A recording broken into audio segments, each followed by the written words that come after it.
Então seja bem-vindo a mais um Corporate Business. O Corporate Business, como já deve saber, porque já temos uns anos disto, é um programa aqui do canal onde nós tentamos tratar a melhor informação financeira fiscal.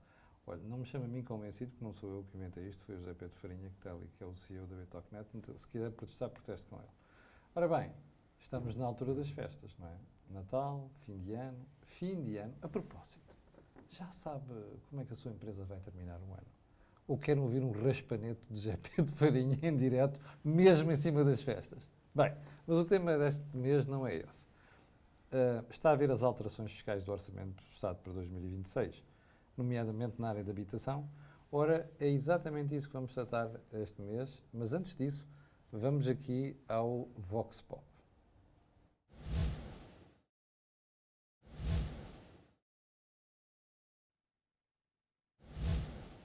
Sim, no meu ponto de vista, há uma coisa que tem que ficar clara quando falamos de habitação. Isto não se resolve com medidas de avulso. Portugal precisa mesmo de uma estratégia de longo prazo. A crise que estamos a viver não apareceu de repente. Durante muitos anos construiu-se muito pouco. O mercado esteve praticamente parado e hoje estamos a pagar esse preço. Ficou claro que a habitação não é um luxo, é um bem essencial. E quando falamos de algo essencial, precisamos de pensar a sério e a longo prazo. E convém dizer sem rodeios, não existe uma solução mágica, não há uma bola de prata.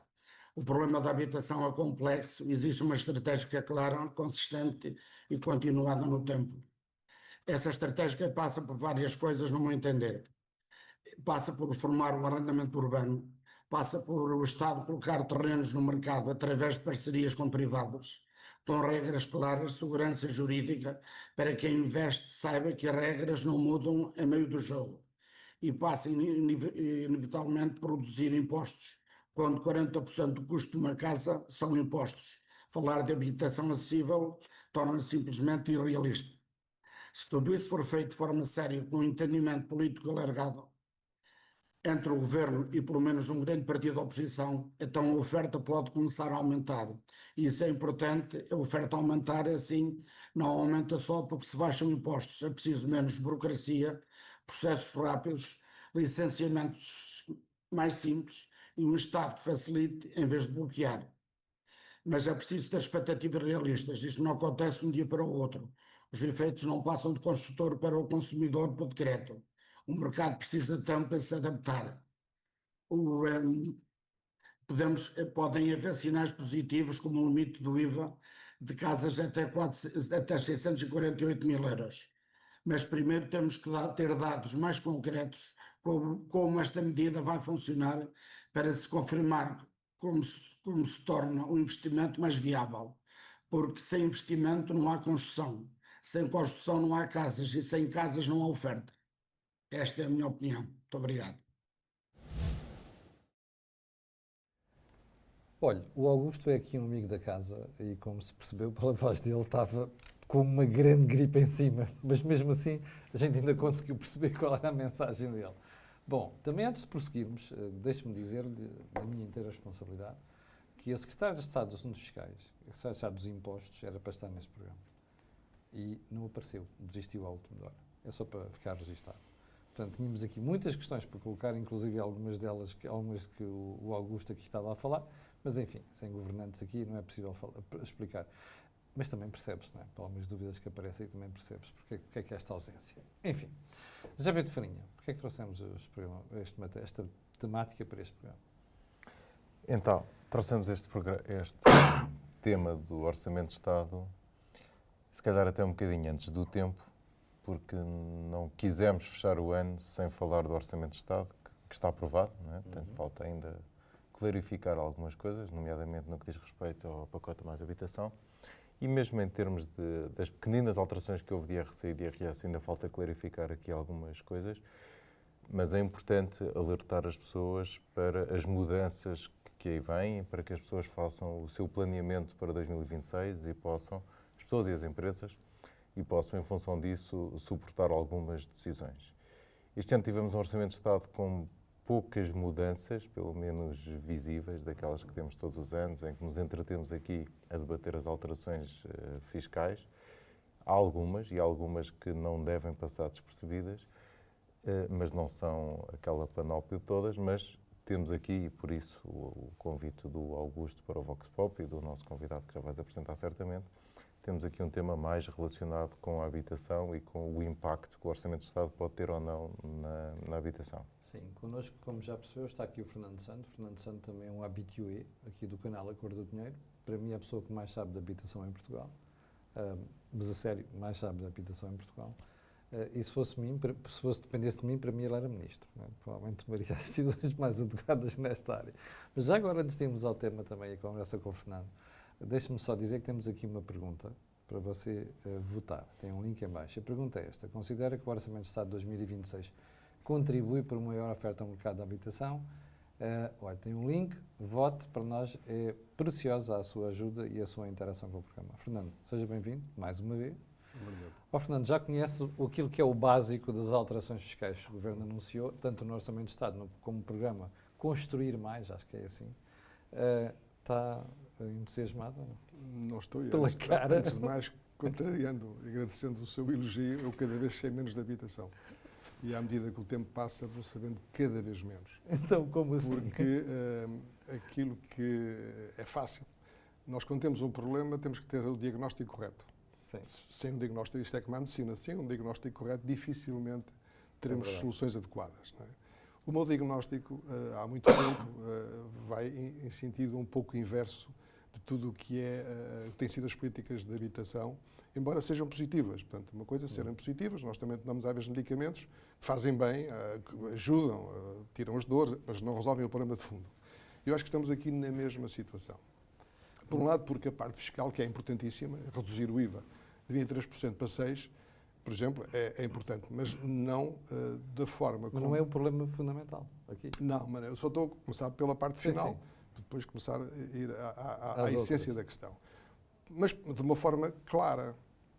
Clara como? Não esteja depois dependente se o edifício se destinar a ser vendido às frações abaixo de 648 mil euros, se tiver uma rendas acessíveis ou rendas com limite não é acessível, a 2.300 euros, ou seja, começa a haver muitos ses para quem estiver a decidir um investimento sem saber, imagino que tem um prédio e que o último piso ou tem 3 ou 4 apartamentos acima de 648 mil euros.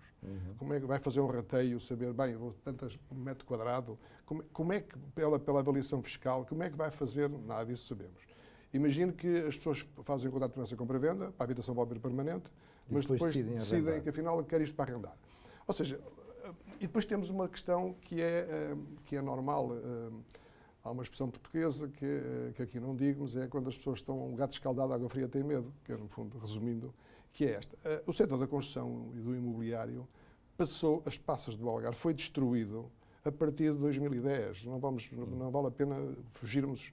E as mesmas entidades que hoje estão como políticas, a União Europeia, o BCE, e depois aqui a sua agência, que é o Banco de Portugal, que ajudaram a destruir o setor da construção e o setor imobiliário, e que consideravam que o património dos imóveis dos bancos eram produtos tóxicos para vender rapidamente, com grandes perdas, não são para mim credíveis para fazer parte da solução.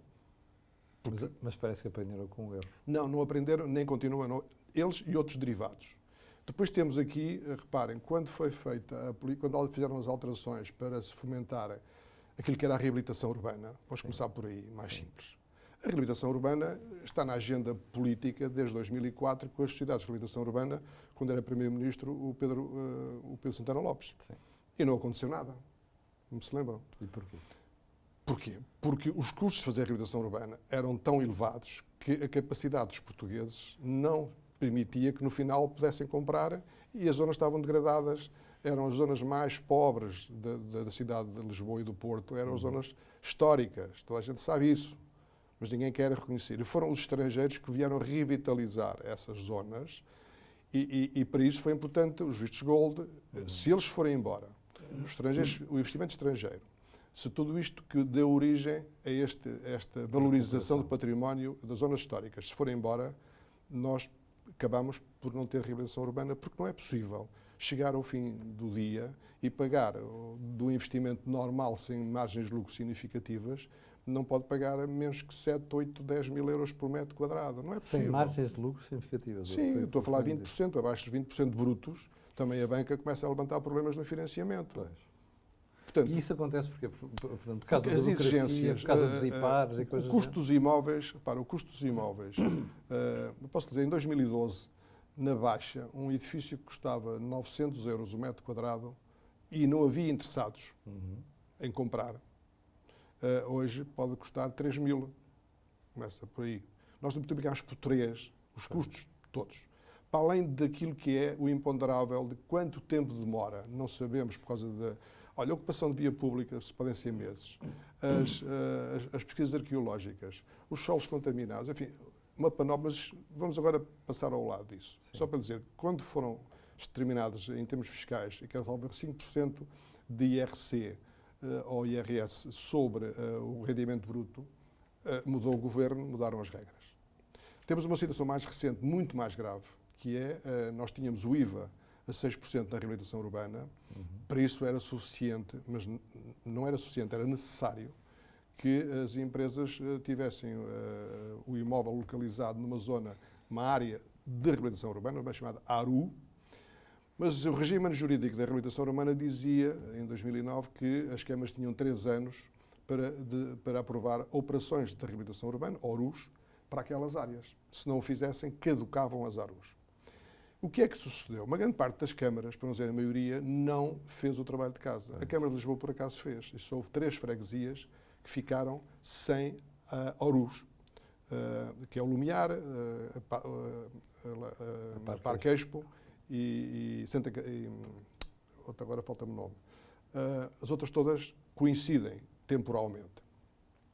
O que é que o fisco começou a ver? Passaram os 3 anos, começou a andar atrás das empresas que, entretanto, tinham faturado 6% e cometeu ações em tribunal. E este ano, em março, o Supremo Tribunal Administrativo determinou, com aplicação a todos os tribunais, que só se aplicava o IVA, e tem razão, porque é a que a lei determina, às zonas que simultaneamente tinham ARUs com ORUs. E neste momento estão milhões de valores de IVA a ser questionados pelo fisco junto de promotores que já venderam os andares, portanto já venderam os edifícios, e neste momento... E venderam-nos a 6%. De boa fé, quer dizer, não estudaram bem a lista. Quer dizer, só para dar 2 exemplos de como é que as pessoas estão hoje um bocadinho desconfiadas, escaldadas, que é o termo, de todas estas soluções que são verdade hoje para serem mentira amanhã. Portanto, esta é a primeira questão, sim, não é transparente. E o formato em si também não é transparente. Se meter assim, a partir de hoje, o IVA passa a ser de 6%, independentemente do valor. Ora bem. Ou então olha, era melhor pôr em 13%, pois, é isso, ou 11,5%, o que quiserem. Para tudo. Mas para tudo e acabou. Claro. Do que andar aqui com soluções que, como já vimos no passado... Não funcionam. Não, inclusive dificulta a interpretação e acaba com problemas em tribunal, como se viu agora. Já fui abordado até por pessoas da área da contabilidade, enfim, da área fiscal, e que dizem assim, então, mas como é que uma empresa vai contabilizar isto agora, sabendo se vai vender antecipadamente, não é no final, antecipadamente, claro, e vai prever que vai vender ou para arrendar. Como é que funciona? Para amanhã ser apanhada na curva? Sim. Isabel, isto que estamos a ver aqui é aquilo que acontece frequentemente das relações do fisco com a economia. Camilo, não é só o nosso convidado que está lesionado da voz, isto a gente chega a esta altura, anda em muitas festas do Natal e depois dá nisto. Há pouco falávamos em off, estamos mesmo no tempo da fé, da esperança e das convicções de só falta a caridade. Que isto possa ser melhor. Nós somos a geração que crescemos sabendo que o ótimo é inimigo do bom. Sim. Mas parte de nós faltou às aulas. Pronto, a questão é essa. E estamos aqui com soluções que tendem a puxar para o ótimo, só que depois pecam em todo o processo. Portanto, eu aproveitava a presença do Fernando Santo aqui, que é um privilégio, que é uma delícia, porque eu adoro ouvir este senhor já há muitos anos, porque aprendemos sempre, para questionar aqui 2 coisas.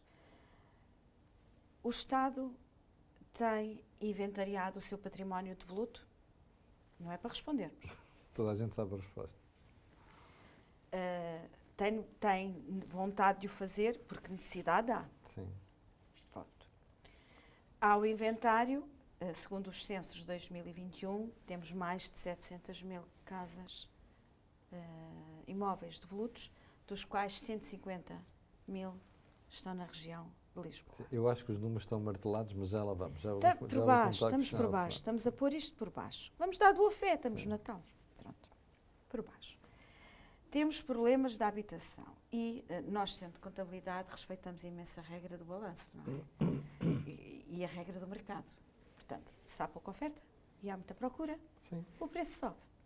Demos nós a volta ao ovo de Colombo que a gente queira dar.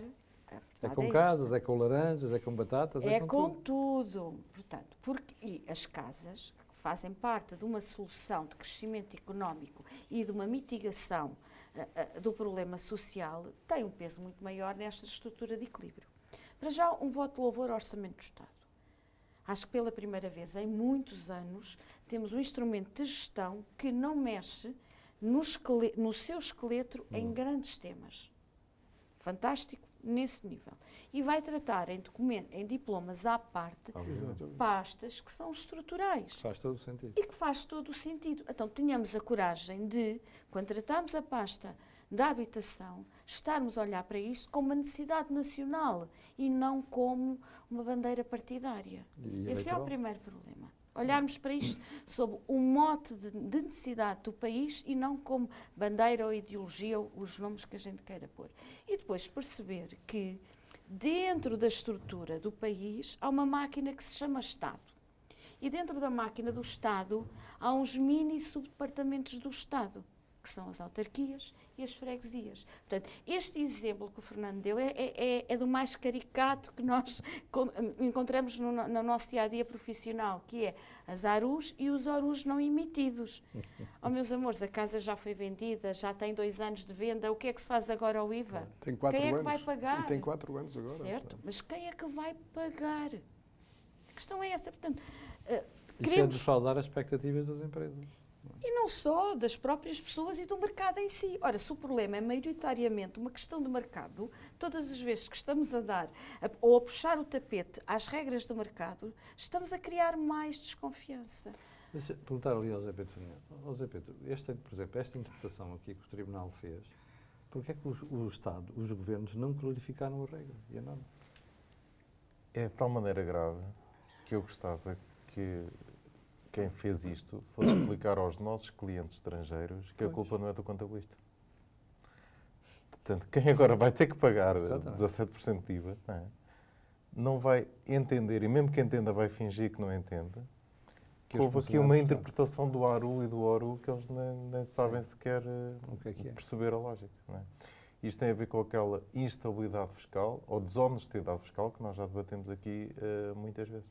Aliás, reparem que o próprio IMT é um imposto desonesto, porque é imposto sobre imposto. Exatamente. Portanto, mais valia termos IVA a 13%, sem regras, como temos para todos, e acabar com o IMT. E aí toda a gente sabia quais eram as regras e o consumidor final paga IVA, como paga para comprar laranjas. Não faz sentido pagar IMT, porque afinal a habitação é isenta de IVA, mas está a pagar IMT sobre o custo de venda que foi calculado com base nos custos de produção que inclui o IVA. Deixa-me só dizer que neste ponto do programa, que obviamente este programa vai ser enviado diretamente para a Sra. Secretária de Estado, que é para ela perceber porque é que devia ter estado aqui, que era para esclarecer estas questões. Mas há uma questão aqui ainda tão grave ou mais que essa. Se tiver uma empresa que se dedique à compra de edifícios para reabilitar, é o seu negócio, transforma e depois arrenda, vende, não me interessa. Tem um património em estoque, passam a pagar AMI. Ou seja, deve ser a única atividade em que os bens estocados para produzir... Imaginem que os automóveis eram produzidos com a mesma regra. Eu tenho pneus, tenho o que quiser e passo a pagar um imposto enquanto estiver na minha posse e não tiver feito a montagem. Isto leva-nos aqui ao ponto de partida. O problema não está em soluções que, sendo boas, como este Governo tem transmitido, eu não estou nada em desacordo com as soluções são todas boas. Não são suficientes porque elas não vão ao cerne do problema, que está na forma como nos últimos, digamos, 30 anos, já sou generoso, a partir do final da década de 90 do século passado, se olhou para a habitação como uma atividade que polui, Ou seja, a habitação passou a ser vista da forma pior possível. E por isso é que hoje há menos jovens a querer ir para a engenharia civil, para a construção menos jovens ainda, porque é um setor que polui, que sopra os detritos, que produz 40% das emissões de CO2 através... Assim, toda a carga negativa que havia até chegar à questão de um produto tóxico. Os bancos não podem ter habitação. E quando nós tratamos este produto, que é um bem essencial, desta forma, eu acho que não há nenhum setor de atividade que pudesse resistir, fosse produzir laranjas ou produzir automóveis, com as regras que foram impostas. Não, as regras não foram impostas para facilitar a produção, foram para dificultar ao máximo a produção. Imagino que no final do século passado havia um ser superior que dizia assim: nós não queremos mais habitação e a partir daqui vamos criar as maiores dificuldades a quem quiser ser promotor, construtor, engenheiro de obra, diretor de fiscalização, o que quiser. E no caso do público até conseguiram fazer o Código dos Contratos Públicos, que era a cereja em cima do bolo, que era estragar mais é difícil. Portanto, se eu tivesse que escolher uma estratégia para dar cabo de um setor e dar cabo da produção de habitação, para permitir habitação para a classe média e acessível, eu não tinha sido tão inteligente, tão assertivo como o que conseguimos ser. E dou aqui um exemplo também na área fiscal. Imaginem que nós tínhamos um portal das finanças que não era único e que dependia de cada concelho. Portanto, tínhamos 308 portais e para cada portal nós tínhamos que estudar como é que entrávamos. Eu, se quiser pedir uma certidão de residência, tenho lá uma cábula, vou ver, vamos tirar uma vez, já sei como é que é a segunda. Ou um portal de registros e notariado. Pronto, nós aí entramos. Não, nós temos 308 portais para meter projetos nas câmaras municipais. Ou seja, o Fernando está a trabalhar para uma Câmara de Lisboa, a plataforma é uma. Vai para a Câmara de Oeiras, é outra, e tem que estudar como é que isso se faz. Depois vamos para o outro Estado dentro do Estado, que são as empresas de fornecimentos de água, os esgotos, eletricidade e gás. É um Estado dentro do Estado, fornecem quando as condições que querem. E se não há rede, o senhor que pague, digamos, o PT ou a baixada. Quer dizer, portanto, isto foi tudo feito para não se produzir. Ou então produzir-se a um preço muito caro. E, portanto, eu já me faço de rir, e só que não me rio porque isto é um assunto demasiado sério e afeta a qualidade de vida e a vida das pessoas, quando hoje ouvi dizer, enfim, que as avaliações bancárias tinham subido mais de 18%. E eu ando a dizer isto há 2 a 3 anos. Pois é, por um ano a gente vai discutir se é 15, se é 20. Vão continuar. Exatamente. Não perceberam ainda que se insistem nas mesmas soluções e se os resultados se o negócio é tão bom, se os preços são fantásticos, se há tanta especulação como um conjunto de gente anda a dizer que não há, é falso. A especulação, não há especulação. Eu não consigo vender a 5 mil uma coisa que me custa 7. Claro. Isso é dumping. E então eu devia também exigir que a Autoridade da Concorrência interviesse nestes processos para saber como é que se está a fazer e como é que se fez dumping quando obrigaram os bancos a vender abaixo dos custos de produção. Porque enquanto houve estoque dos bancos de terrenos abaixo do preço de custo, habitações, edifícios por acabar, abaixo do preço de custo, o forrobodó foi total. Portanto, a gente comprava casas até 2018 a descontos de 30%, 40%. Exatamente. E eu dizia, deixa acabar o estoque, depois a gente vai ver com as regras que produziram desde 2006. E acabou. Acabou e agora de repente ficaram todos assustados. Onde é que está o nosso planeamento? Onde é que está a estratégia? Portanto, há aqui um problema de fundo que nós hoje não temos para produzir uma habitação o Ministério das Obras Públicas, como tínhamos no passado, que, digamos, verticalizava todo o processo. Nós temos o Ministro Pinto de Luz, é responsável por uma área, mas ele não é responsável pelo ambiente. É verdade. Ele não é responsável pelo Ministério da Cultura. Ele não é responsável por todos os outros, pelas câmaras municipais. A fragmentação de campo. Imagina produzir automóveis com o modelo que nós temos para a habitação. Sim. Acreditam que tinham automóveis produzidos em Portugal, para já ninguém vinha cá investir. E a segunda questão é quando fossem produzir, verificavam que os preços eram inacessíveis para a maioria da população. Foi isso que tivemos. Só que ninguém quer assumir, penso eu. Também não são estúpidas. Mas porquê, Fernando? Porque os lobbies que beneficiam com isto não Os lobbies que se instalaram em Bruxelas, em primeiro lugar. Sim. Porque há aqui um lobby frutíssimo do ambiente. Eu também sou a favor do ambiente. Não posso também... Todos nós somos a favor do ambiente. Agora, o ambiente tem 3 pilares. O desenvolvimento sustentável, que é a economia, a parte social e a parte ambiental.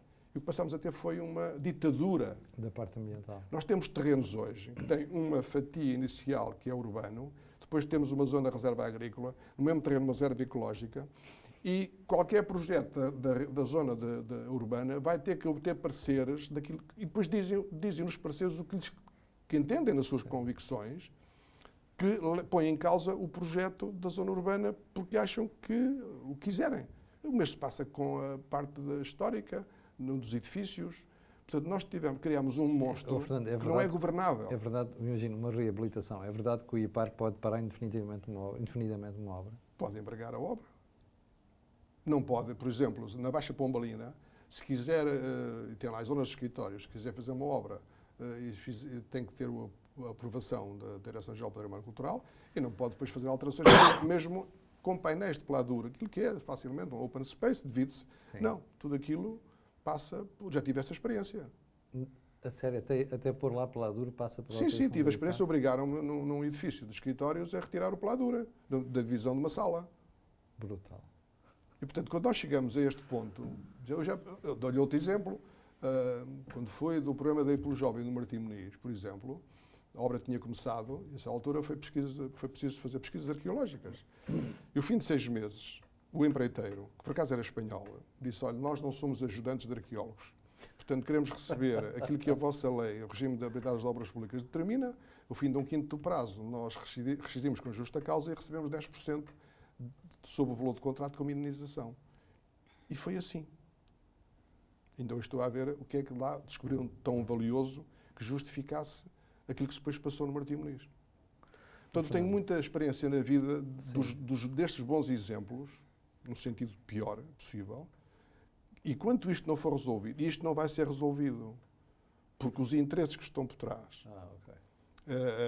Dou-lhe outro exemplo. Quando eu estava no Ministério da Justiça, e o Ministério da Justiça decidiu comprar à Câmara de Lisboa o Tribunal da Boa Hora para, digamos, fazer aquilo que depois não foi feito, mas foi a sua intenção.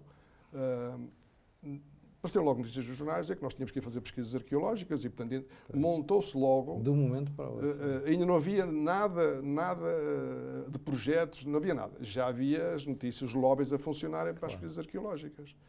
E, portanto, enquanto isto não é possível, porque muitas destas coisas vêm de Bruxelas, portanto, e por isso é que qualquer ministro, se eu estivesse no cargo que há bocadinho disse, que nunca estaria, é óbvio, não era possível fazer aquilo porque eu então tinha que me demitir no dia seguinte, porque o que está a montante, que eu julgo que é o problema, exigia que então um ministro do Ambiente tivesse que decidir e tivesse uma maioria absoluta no governo, todos com as mesmas convicções, que as autarquias estivessem alinhadas.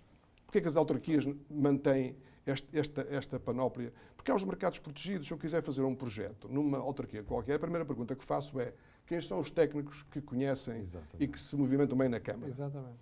Não há outra forma de fazer isto. Dá jeito, é um E não estou a falar que haja corrupção. É porque os procedimentos, a aprendizagem, a curva de aprendizagem das regras, das interpretações de PDM, dos regulamentos, cada Câmara tem um regulamento diferente de PDM, tem definições diferentes do que é a superfície de pavimento, em muitos casos.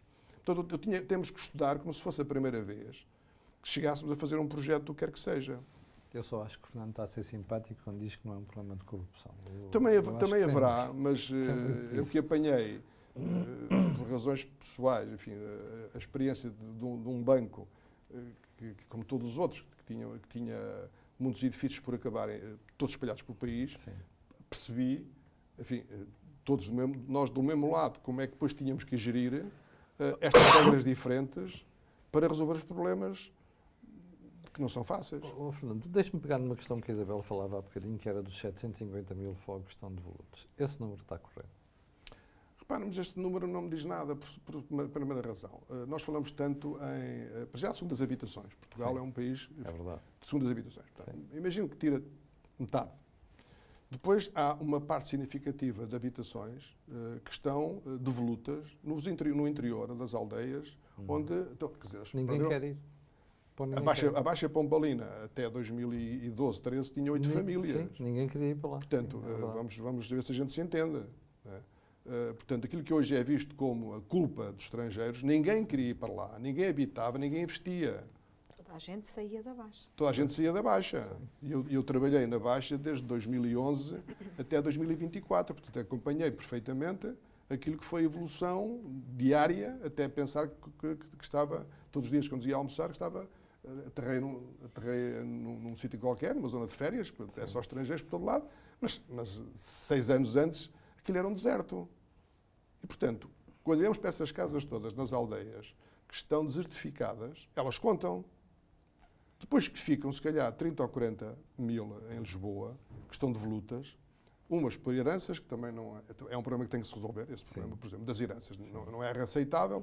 No Funchal é uma questão que é preocupante, porque há muitas habitações e há muitos imigrantes, e nos Açores, de famílias que emigraram e que hoje têm problemas de edifícios otimamente localizados, que estão abandonados, porque aquilo quase não é resolúvel porque as famílias estão dispersas.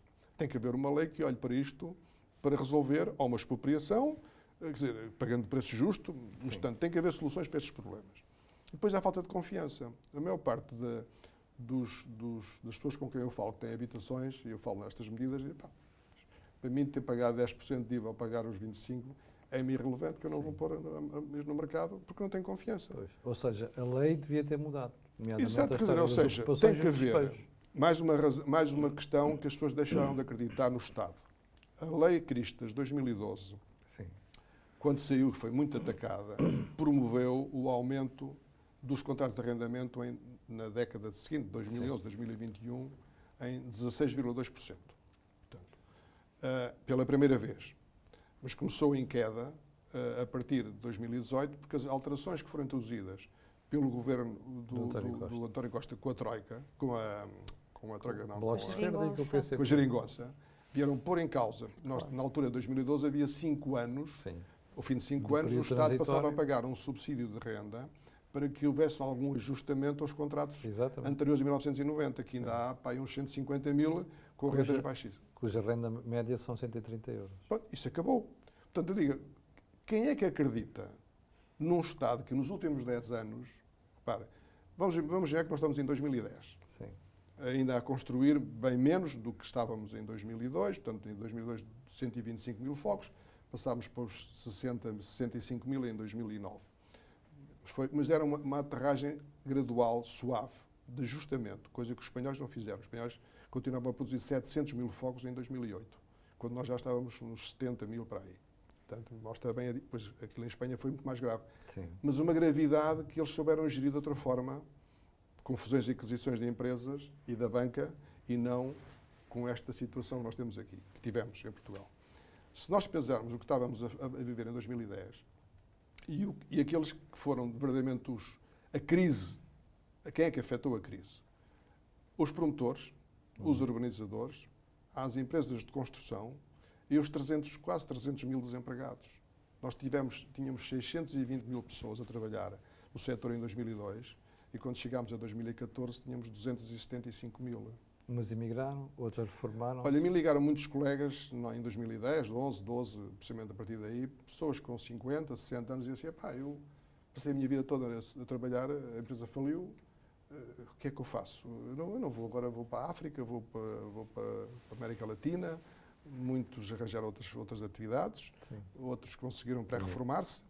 Ou seja, nós destruímos 2 gerações, pelo menos, dos mais qualificados. E agora não temos que não deram formação. Porque eu lembro a primeira vez que fui despejado, que até foi no Cacém, para dirigir uma obra de 114 focos, ainda com 25 anos. E a aprendizagem é feita com os mais velhos. Está bem, a pessoa vai chegar à noite e dizer, pá, como é que tu resolves isto? E não sei o quê. É uma aprendizagem, é uma cadeia que ajuda.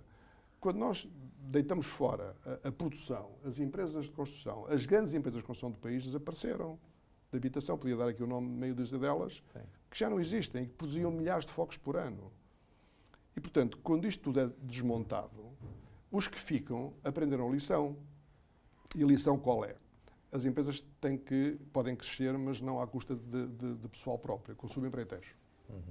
E nós desmantelámos o sistema produtivo. Hoje tem subempreiteiros, que, por sua vez, têm outros subempreiteiros, por sua vez, têm a terceira geração e depois até chega o informal. O informal é aquele que diz, se quiser trabalhar, paga-mas, é sem contrato, é o dia. Não passo faturas. É o dia. Se quiser, se não quiser, arranja outro.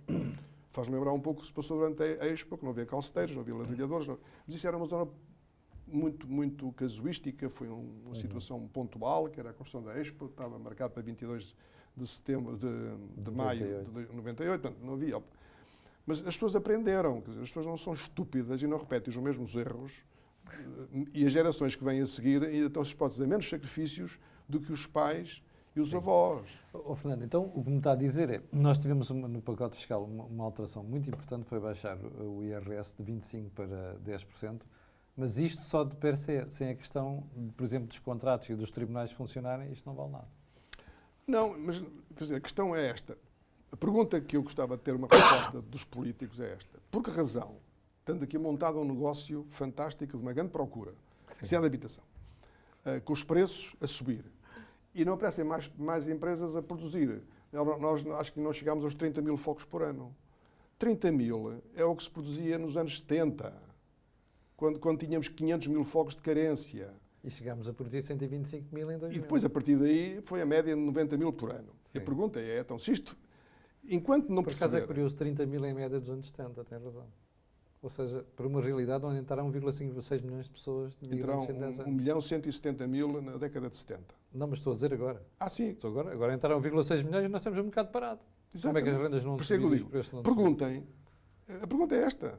Então, com todas estas medidas, já o pacote mais habitação anteriormente resultou, como a gente sabe. Não resultou. Pronto. Este já vamos com 1 ano e meio do governo com medidas positivas. Como digo, as medidas são positivas. Faltam outras coisas.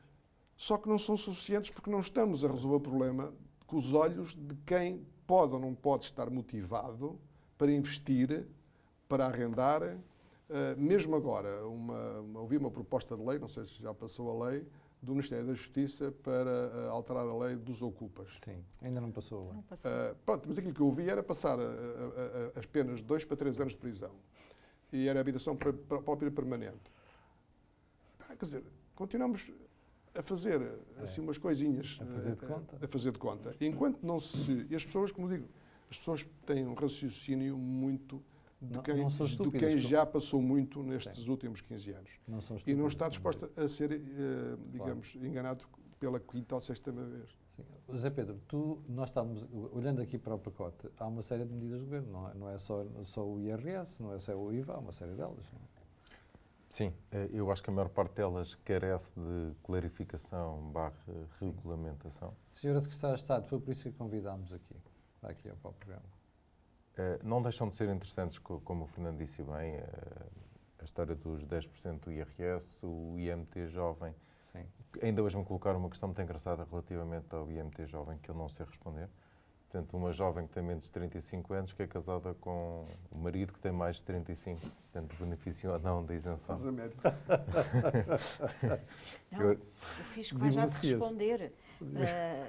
O Fisco é a única entidade, para além dos tribunais, que pode separar aquilo que o casamento uniu. Exatamente, divorcia-se. Não é preciso, faz a entrega separada do coisa. Pode não ser a melhor mas solução na aquisição fiscal. do imóvel, não sei.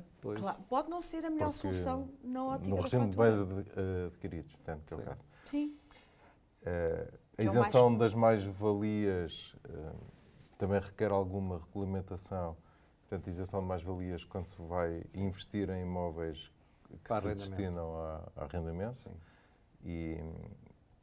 Ou seja, alguém que vende um imóvel e vai comprar outro para pô-lo no arrendamento. E isto é interessante sobretudo para quem vende habitação não própria permanente, portanto, para quem vende segunda habitação, mas resta ainda clarificar sobre isto, né? Portanto, se o investimento no novo imóvel, portanto, já sabemos que tem que ter pelo menos 36 meses, Sim. Já sabemos que tem um período mínimo de ocupação, mas como é que se mede tudo isto e como é que se corrige mais à frente, né? Portanto, se a coisa não funcionar assim. Fernando, eu quando comecei a ouvir as medidas e logo no início, quando o Ministro anunciou, deu a sensação que alguém correu a produzir um documento e não pensou em tudo, não estava tudo claro. É essa a sensação que ficou? Pois, nós podemos ter, não sei, agora estou a pensar, por exemplo, uma coisa simples. Quando se falou agora no novo Simplex, Sim. eu defendi sempre que o Simplex devia ser alterado para se manter o regime de licenciamento urbano à maneira antiga, no sentido de eu meto um projeto, a Câmara aprova e emitem licença de construção e, a partir daí, se eu cumprir aquele projeto, eu tenho a garantia de que tenho uma licença de utilização no final, portanto, tenho segurança jurídica. Exatamente. Essa segurança jurídica é determinante para todo o processo. Bem, e, portanto, é uma opção minha. Posso demorar mais um ano. Eu prefiro demorar mais um ano do que ter um modelo em que começo com uma comunicação prévia, entrego os papéis, os projetos de engenharia são entregues só para ficarem arquivados, e a Câmara tem 10 anos, no modelo atual, 10 anos, para bater à porta e dizer assim, durante a obra, aquilo que se discute hoje no papel passa a se discutir em obra. O que é que isto pode dar origem? A embargo da obra, Claro. conflito entre o empreiteiro e o promotor. Sim. Depois de ter começado o E processo, mesmo depois de vendido, podem bater à sua porta e dizer, mas a senhora comprou o andar, mas a janela não está da dimensão, ou a Sércia tem mais de 30 centímetros, ou não sei o quê. E agora vai lá E a corrigir. partir de agora, quem é que corrige? Chama-se isto de segurança jurídica. Sim. Tanto quanto eu sei, não vão aprovar esta medida. O que significa que esta facilidade de criar dificuldades está na gênese de todos estes processos. Bem, vão reduzir, provavelmente, os 10 anos para menos anos. Mas a mim não me interessa se é 6 meses, se é um ano. É a insegurança Quer dizer, que aquilo cria. E a pergunta que se faz, então, mas porquê é que nós estamos hoje neste papel? E eu vou aqui também explicar de forma muito clara como é que chegámos aqui, e o único diploma que eu conheço que se chama Simplex Urbanístico foi produzido em 1970 pelo então ministro Rui Sanches, e é o Decreto-Lei 166/70 de 15 de Abril, que esteve em vigor até 94, ou 91, ou 92, por aí, princípio da década de 90. E o que é que fez o Rui Sanches? Na altura, estamos a falar em 1970, todos os projetos entregues numa Câmara eram verificados pela Câmara, águas, esgotos, eletricidade, gás, não, mas estruturas e arquitetura. Tudo. Que era o modelo. E ele entendeu, com as barracas a crescerem, com a falta de terrenos, com a necessidade de uma organização pública, Sim. a partir daqui os técnicos que subscrevessem esses projetos eram responsáveis pelo cumprimento das normas e regulamentos em vigor, ficando as câmaras dispensadas da verificação dos projetos, só verificavam a parte exterior, conformidade da Sércia e dos edifícios com os planos e anteplanos de ordenamento do território. Este foi o modelo. E depois, em 73, foi criado o célebre decreto 73 que veio regular aquilo que o papel dos arquitetos e dos engenheiros, que só foi depois alterado em 2009, na Assembleia da República. Era eu, na altura, bastonário e estive muito envolvido em revermos esse diploma. Sim. Ora, o que é que sucedia na altura? Na altura nós tínhamos meia dúzia de normas e regulamentos em vigor. Era o Regeu de 1951, que ainda está em vigor, Agora são milhares. que é conhecido agora foi alterada a Lei do Bidé. A Lei do Bidé foi alterada agora, portanto, 70 anos depois, que é fantástico, significa que é um diploma fantástico. Sim. E depois tínhamos mais meia dúzia de regulamentos. Portanto, não havia nenhum projetista que tivesse dúvidas Conhecia a dizer aquilo que cumpre a norma e regulamento em vigor, porque elas eram feitas por engenheiros e por arquitetos para as classes profissionais que iam assumir isso. O que fizeram depois foi cada vez mais o direito do urbanismo, o direito da construção, os direitos todos a intervir, a produzir cada vez mais legislação complexa. Depois os PDMs, no princípio da década de 90, transformaram o direito do município absoluto, sob o ponto de vista local, sob as regras que impuseram, não é? E nós, é preciso lembrar que nós só tínhamos 4 PDMs aprovados no princípio da década de 90, portanto, já com o terreno todo, território urbanizado, enfim, isso. Portanto, esta história da urbanização e do ordenamento do território é uma farsa, porque tudo o que havia para índices urbanos já estavam definidos até final do século. Portanto, quando depois introduzimos estas alterações, como é que os técnicos podem garantir o cumprimento de normas que elas próprias são objetos de pareceres jurídicos de professores universitários, cada um com o seu parecer? Porquê é que as câmaras passaram a pôr como diretores de urbanismo não engenheiros e arquitetos, mas muitas vezes juristas? Porquê? Claro. Porquê é que ao lado, depois de um técnico, está sempre o jurista? Porquê é que depois passou a haver tantos problemas com o Tribunal de Contas, problemas com a PGR, problemas de todo lado? Porque depois tudo isto passou a ser uma matéria volátil, difícil dos técnicos. Eu próprio não entendo, muitas vezes. Não entendo, não é porque saiba mais que os outros, porque aquilo, quer dizer, porque depois falo com advogados, um diz que é assim, outro diz que talvez seja assado, porque isto foi a natureza própria. E por isso a única segurança que temos é a revisão dos projetos à maneira antiga. Voltámos outra vez, isto não costuma ser dito, mas eu vou dizer, Nós regressámos com este modelo àquilo que era a situação antes dos anos 70. Por isso é que o simplex só existiu aquele, os outros não são. O que estamos hoje a fazer é fingir que temos um simplex, porque depois, quando temos o SILUC, que é o sistema que o LEC controla para definir a legislação em vigor, as normas e regulamentos, são mais de 2.000 diplomas. E depois, quando entra em 19 entidades externas, com poderes absolutos e de veto, sobre a classificação do solo, sobre tudo e mais alguma coisa, eu pergunto qual é o projetista que pode garantir numa assinatura que cumpra as normas e regulamentos e emitir. É falso. Sim. Temos de dizer isto é falso. Isabel, olhando para isto, e apenas pela parte fiscal, imagino que alguém se dirige a si e pedir esclarecimento a algumas das dúvidas que o Zé Pedro ali colocava. O que é que vocês dizem? Olha, neste momento, a resposta mais correta é depende. Ou seja, para já precisamos de regulamentação, Sim. de saber o que é que segue. Até no caso das mais-valias, que costuma Mas ser o Governo já não uma devia questão ter clarificado estas matérias. Nós estamos a dias de entrar o Orçamento de Estado em vigor. Por isso é que este pacote não está tão dentro do Orçamento de Estado, está com medida. Corre em paralelo. Exatamente. E bem? E bem, porque não E bem. podia ser de outra forma. A questão é que... Pronto, Mas isto agora, cria uma incerteza brutal no setor. vamos lá ver, estamos em período de campanha para as Presidenciais. eleições presidenciais. E eu de repente pensei, estamos nos Estados Unidos porque temos um modelo de governação diferente daqueles que nós conhecemos até à data. Parece que o Presidente da República é que vai ser o Executivo. Portanto, olhando aos debates, olhando às medidas que vão ser anunciadas, qualquer cidadão fica com espera lá, qual é a nossa Constituição a sério? Pronto.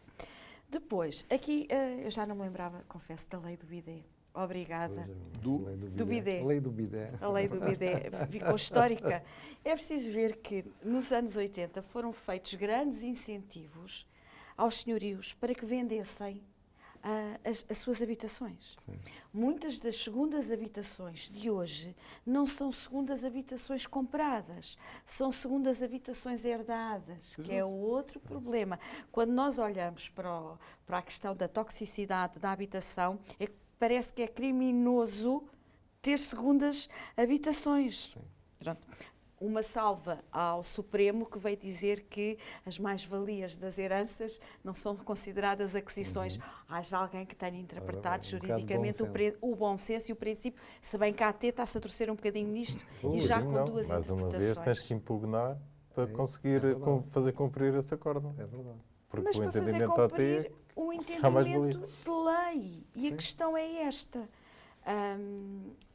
Estamos na altura do Natal. É difícil a gente resistir a memórias de quem é de uma tradição judaico-cristã, como eu sou. Eu lembro sempre de uma passagem de uma epístola de São Paulo que diz que... Perdoai, Senhor. Não é essa, mas é uma que se aplica ao direito e à norma, que é a norma está ao serviço da humanidade e não a humanidade ao serviço da norma. Neste momento nós estamos asfixiados O legislador em português não normas. sabe o que isso é. Pronto.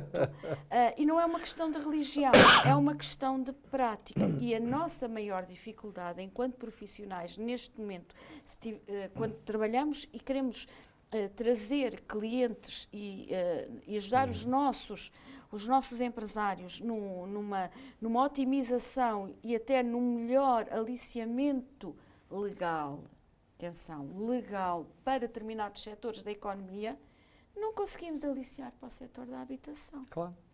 E isto tem que ser dito e assumido, não sobre bandeira nenhuma de política, nem de paradigma, algum que não seja um interesse nacional por duas vias. O interesse dos residentes e o interesse do crescimento económico. Okay? Zé Pedro, a mesma pergunta para ti. Com esta instabilidade toda, qual é a resposta que uma empresa, no vosso caso, por exemplo, aparece alguém a pedir para tirar dúvida, como é que vocês esclarecem com este emaranhado todo? E esta incerteza. É o problema do direito circulatório que nós temos em Portugal. Que saem as leis e depois têm os ofícios circulares a clarificar as coisas. Neste caso, falta sair. E, portanto, hoje o que eu disse a esta pessoa que me colocou a questão foi que não sabia. E não sei, de facto, porque não há ainda nenhum instrumento que nos permita responder com segurança. Portanto, eu não posso dizer a alguém que compra casa que não há problema nenhum, não vai pagar IMT. Nem sei tão pouco como é que se faz a liquidação do IMT e duvido que alguém saiba. Portanto, e a pessoa tem que decidir se compra a casa ou se a perde, que é uma boa oportunidade de mercado, pelo que eu percebi. E eu disse, olha, então, prepare-se para pagar IMT. Se ganhar alguma coisa com isso, é lucro. No pior cenário. Claro. Muito bem. Camilo, Diz. eu acho que fugimos aqui um bocadinho ao tema, Sim. mas não falámos de algumas alterações fiscais do Orçamento de Mas Estado. era aí que eu ia agora. Desculpa. Não faz mal. Não é isso que eu ia.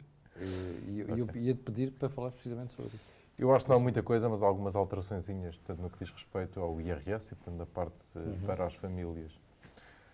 Em que temos uma atualização dos escalões e temos uma descida de 0,3 pontos percentuais de IRS e não de retenção na fonte. Portanto, estamos a falar de IRS no final do ano, para os escalões do 2º ao 5º escalão. Sim. Temos a atualização do salário mínimo e, portanto, a atualização do mínimo de existência para garantir que quem ganha o salário mínimo continua isento de IRS. E depois temos aqui uma medida ainda de isenção de IRS para o famoso 15º mês, portanto, que se mantém os prémios de desempenho até 6% do salário bruto para as empresas que tenham aumentos médios Acima de acima de 4,6%, baixou para 4,6%. E temos a dedução de 15% do IVA, não é muito, mas é um incentivo à cultura para bilhetes de teatro, concertos e compra de livros. Portanto, se não pedia fatura, peça fatura com o número de contribuinte, porque é relevante. Eu diria que estas são as alterações previstas para o IRS, que não são muito significativas. E, sobretudo, não implicam um grande pensamento antes, a não ser este de pedir as faturas dos espetáculos, que se calhar a maioria das pessoas não pedia, portanto, e no fim pode deduzir qualquer coisa. Já no IRC, há aqui algumas medidas mais significativas, portanto, temos positivas a redução da taxa de IRC de 20% para 19% e também na taxa reduzida para lucros até aos 50 mil euros para as pequenas e médias empresas. Para quanto é que passou? Passou para 15%. Nada mal. É bastante interessante. Portanto, até acho que vale a pena olhar para estas reduções significativas do IRC antes de pensar em inventar soluções. Eu não conheço ninguém que invente soluções, mas já ouvi dizer, não é? Mas que las hay. Exato. E, portanto, vale a pena olhar para isto. Temos aqui uma medida que eu, sinceramente, não percebo muito bem, que são a manutenção das faturas em PDF continuarem a ser aceitas como faturas eletrónicas.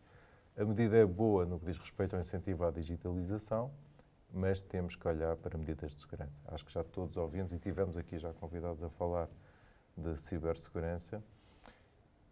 E portanto, tem que haver faturas em PDF, sim, mas com assinatura, de forma a garantir que a fatura não foi adulterada. Claro. Temos ouvido todas histórias preocupantes. Eu nem percebo essa medida, sinceramente. Também não. Era algo que, se No calhar, a estádio, AT poderia explicar. Exatamente, olha, é pena só de não estar aqui. E depois tivemos aqui uma notícia muito interessante, eu fiquei muito contente, portanto toda a gente sabe, nesta altura do ano eu trago um tema que são as tributações autónomas. Sim. E este ano fiquei muito contente porque as tributações autónomas, no que diz respeito ao automóvel, não foram alteradas, É verdade. em teoria. Então explica lá a teoria. Para já continuam a ser uma aberração, mesmo não ser. A menos queiras deixar isso para o próximo programa, para o próximo mês. Não, acho que não vale a pena. Há aqui uma alteração que, mais uma vez, carece de regulamentação e de esclarecimento, que são as viaturas híbridas plug-in. Portanto, nós tivemos uma alteração significativa quando foi a introdução do tema dos 50-50, portanto, 50 km de autonomia mínima, máximo de 50 gramas de CO2, e este 50 passou para 80, até parece interessante. Mas passou para 80 segundo a norma Euro 6 EBIS. Que apertou.